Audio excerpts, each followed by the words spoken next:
ఇంట్లో కూర్చుని ఇంగ్లీష్ నేర్చుకోవాలనుకుంటున్నారా? అయితే వెంటనే మా స్పోకెన్ ఇంగ్లీష్ క్లాసెస్‌కి కాల్ చేయండి. నమస్తే రమ్మగారు. నమస్తే జయ.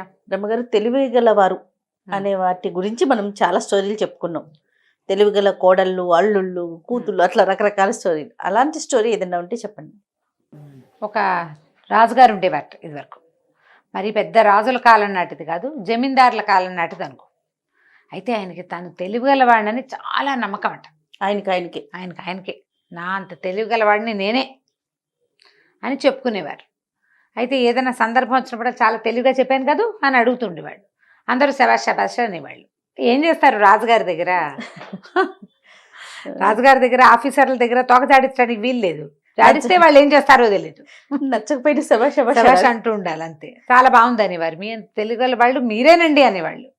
ఆయనకి బాగుండేది. అయితే క్రమంగా ఏమనిపించేది ఆయనకి, వీళ్ళు బాగా తను మెచ్చుకోవట్లేదని భావించేవాడు.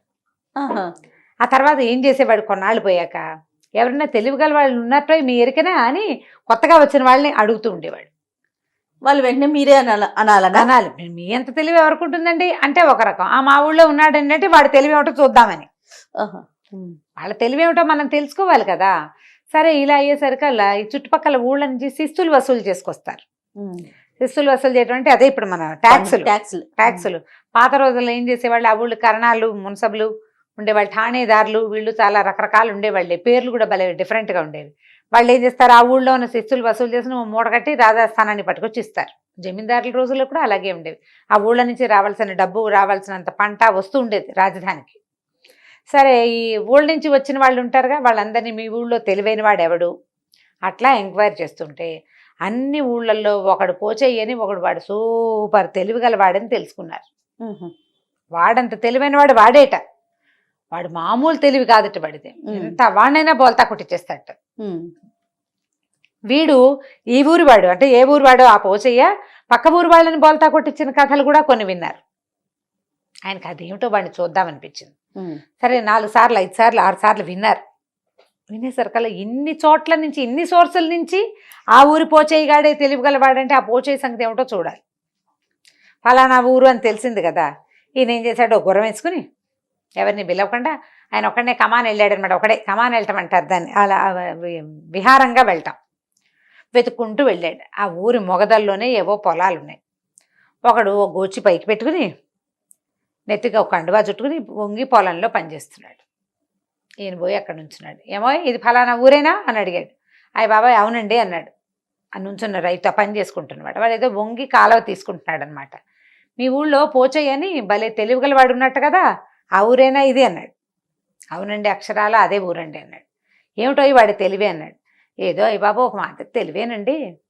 ఎక్కడ ఉంటాడు అన్నట్టు. అయ్య బాబు నేనేనండి అన్నాడు. వాడు అంతా బాబు బాబు అంటుంటే వీడు తెలివిగలవాడని ఎందుకు అనిపిస్తుంది రాజుగారికి? ఏమన్నాడు, ఏమిటో నువ్వేనా, ఏమిటి ఇలా సింపుల్గా ఉన్నావు నువ్వు అన్నాడు. ఏమిటోనండి, పుట్టినప్పటి నుంచి ఇలాగే ఉన్నాను బాబు నేను, దయచేయండి సెలవు ఇవ్వండి, మీరు ఏదంటే చెప్పంటే అది చెప్తానన్నాడు. అనేసరికి ఆయన అన్నాడు, ఏమిటి నీ దగ్గర చాలా తెలివితేటలు ఉన్నాయట, ఏమిటో చూపించు నేను చూస్తాను అని అడిగాడు. ఈ పోచయ్య అన్నాడు, అయ్యా మీరు వస్తారని తెలియలేదు బాబు, తెలుసుంటే ఉంచుకునేవాడినండి దగ్గర, తెలియలేదు నాకు. మా జిత్తుల జంత్రి అని ఉందండి మన దగ్గర. ఎన్ని రకాలో జిత్తులు ఉన్నాయి నా దగ్గర. తెలివితేటలు, తెలివి అంటే అసలు ఏ మాట మాట్లాడినా టర్న్ చేసి అవతల వాడికి తగిలేలా చేయటం, ఏ పని చేసినా తప్ప అవతల వాడిదే చేయటం, అవన్నీ జిత్తులు కదా, నక్క జిత్తులు అంటారు వాటిని. ఈ జిత్తుల జంత్రి ఉందండి మన దగ్గర ఒకటి, మీరు వస్తారని తెలియక 2 రోజుల క్రితమే మా బామ్మర్దికి ఇచ్చి ఊరు పంపించానండి అన్నాడు. అనేసరికి ఈయనకి విసుకొచ్చింది. ఏమిటి ఇంత దూరం వచ్చానో, అదేమిటో చూడ్డానికి నీ తెలివి, నేను అది కాస్త ఎవరికైనా ఇచ్చేసావా నువ్వు? మరి ఓ పని చెయ్యి, నేను ఇక్కడే ఉంటా, నువ్వు పోయి మీ అత్తారింటికి వెళ్ళి పట్టురా దాన్ని అనేసరికల్లా ఇతను అన్నాడు పోచయ్య, బాబు దానికే ఉందండి, ఇట్టే తేవచ్చు, మా అత్తారి ఊరేమో దూరం, మరి వెళ్ళాలి కదండి అంటే దాందే ఉంది, నేను గుర్రం వేసుకొచ్చా కదా, నేను గుర్రం దిగి ఇక్కడ నుంచుట చెట్టు కింద, నువ్వు గుర్రం వేసుకుని ఇక్కడ ఉన్నట్టు రా, గుర్రం వేసుకెళ్ళిపోవు అని చెప్పాడు. గుర్రం వేసుకెళ్ళాలి ఇప్పుడు. సరే, పొలంలో నుంచి బయటకు వచ్చాడు జిత్తుల జంత్రి తేవడానికి. ఓకే, బయటకు వచ్చాడు. గుర్రం దగ్గరికి వెళ్ళాక ఏమన్నాడు, బాబు చూడండి నేను ఏదో అంగాస్త్రంతో ఉన్నాను, ఇంటి దగ్గర ఉంటే ఏదైనా అలంకారం చక్కగా తయారై వెళ్ళివ్వండి. అత్తారింటికి వెళ్తూ బోస్ చేతులు నేను ఏం బాగుందండి, అలా బాగోదండి, ఇంకోసారి ఎప్పుడైనా చూపిస్తాను అన్నాడు. ఆయన అన్నాడు, మళ్ళీ ఎన్నిసార్లు వస్తానో అన్నాడు జమీందారు. ఎన్నిసార్లు వస్తాను, నీకోసం పొద్దునే బయలుదేరి వచ్చానా, ఏముంది దానికి అలంకారానికి, ఇగో ఈ ఉంగరాలు తీసుకో అని చేతుకున్న ఉంగరాలు, ఆయన రాజముద్ర కూడా ఉంది అందులో, అన్ని ఉంగరాలు వీడి వేళకు పెట్టారు. చూడు సరిగ్గా సరిపోయినాయి నీకు, ఉంగరాలు పెట్టుకో. తలకాయలాగా గొడ్డుంది, ఈయన పైన ఒక మంచి పట్టు అంగాస్త్రం ఉంది, ఇదిగో ఈ అంగాస్త్రాన్ని పైన వేసుకున్నాడు అనమాట. అంగవస్త్రం నడువు కట్టుకునేది కదా, ఉత్తరయం ఉంది, ఈ ఉత్తరయాన్ని అంగవస్త్రంలా కట్టుకో, చక్కగా రంగుల రంగులది బాగుంది అంచు. మీ అత్తారింటికి వెళ్ళి ఉన్నట్టుండి ఇక్కడ ఉన్నట్టుగా వచ్చేయాలి, ఆ జిత్తులు జంత్రి పుచ్చుకురావాలి నువ్వు, అదేమిటో దాని తెలివి నేను చూడాలన్నాడు. వీడికి నవ్వొచ్చింది. అలాగేనండి అని చక్కగా పంచ కట్టుకున్నాడు. ఆయన ఉత్తరయాన్ని వీడు పంచగా కట్టుకున్నాడు. ఆయన ఉంగరాలన్నీ అలంకరించాడు. 4-8 వేళ్లకి 8. అక్కడి నుంచి గుర్రం ఎక్కాడు, వెళ్ళిపోయాడు. ఈయనకు నుంచున్నాడు. ఎంతసేపు నుంచుంటారు, ఎవ్వరూ లేరు, గుర్రం లేదు, కాళ్ళు పీకటం మొదలుపెట్టాయి, ఆకలి వేయటం మొదలుపెట్టింది, రాదు, ఎవడు రాడు.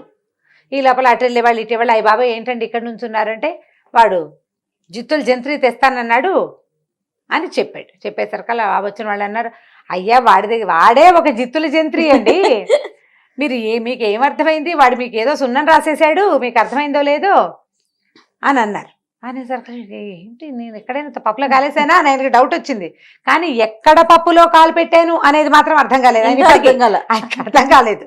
సరే ఏమనుకున్నాడు, కాళ్ళు పీకుతున్నాయి, 3 అయిపోయింది, పొద్దునెప్పుడో తిన్న బ్రేక్ఫాస్ట్, ఎండలో నుంచున్నాడు, పొలం గట్ల మీద నీడ లేదు, ఏదో చెట్టు నీడ ఎంతసేపు ఉంటుంది, సూర్యుడు అటు ఇటు వెళ్ళేసరికి చెట్టు నీడ అవతలిపోతుంది. అవును.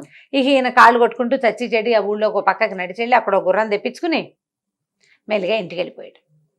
ఇంటికి వెళ్ళిపోతే సాయంకాలానికి చీకటి పడే వేళకి ఈయన ఉంగరాలు వచ్చేసినాయి, గుర్రము వచ్చేసింది. గుర్రం పట్టుకొచ్చి ఇచ్చేశారు ఎవరో, గుర్రం పట్టుకొచ్చి ఉంగరాలు కూడా పట్టుకొచ్చి, ఇదేనండి జిత్తుల జంత్రి అని రాశారు ఉత్తరం. ఒక మనిషి దగ్గర తెలివి ఎక్కడ ఉండాలి, ఒక వస్తువులో ఉంటుంది, ఆ వస్తువు ఇంకోటికి ఇస్తాడా, నువ్వు అది నమ్మేవంటే అప్పుడే పప్పులో కాలేస్తాడు. అంతే కదా, అతను తెలివితేటలు కాదు, నీ తెలివి తక్కువ. అంతే. ఇక ఆ తర్వాత ఈ రాజుగారు నేను తెలివైన వాడిని అండం మానేశాడు.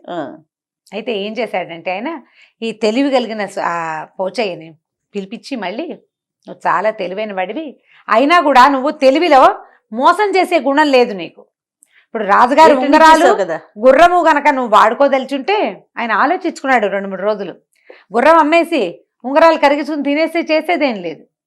అందులో రాజముద్ర కూడా ఒకటి ఉంది, ఎంత పాడైనా చేయొచ్చు దాంతో, అంటే ఎన్ని రకాల పనులైనా చేసేసేయచ్చు కదా, అడ్వాంటేజ్ తీసుకోవచ్చు.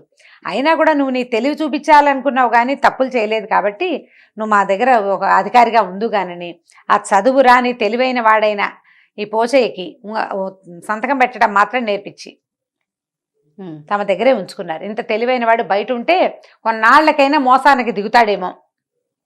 రాజుకి సున్నం పెట్టేశాడు కదా, గుర్రాన్ని పట్టుకెళ్ళిపోయాడు, ఉంగరాలు పట్టుకెళ్ళిపోయాడు, ఉంగరాలు ఓ చోట గుర్రం ఓ చోట అప్పచెప్పాడు.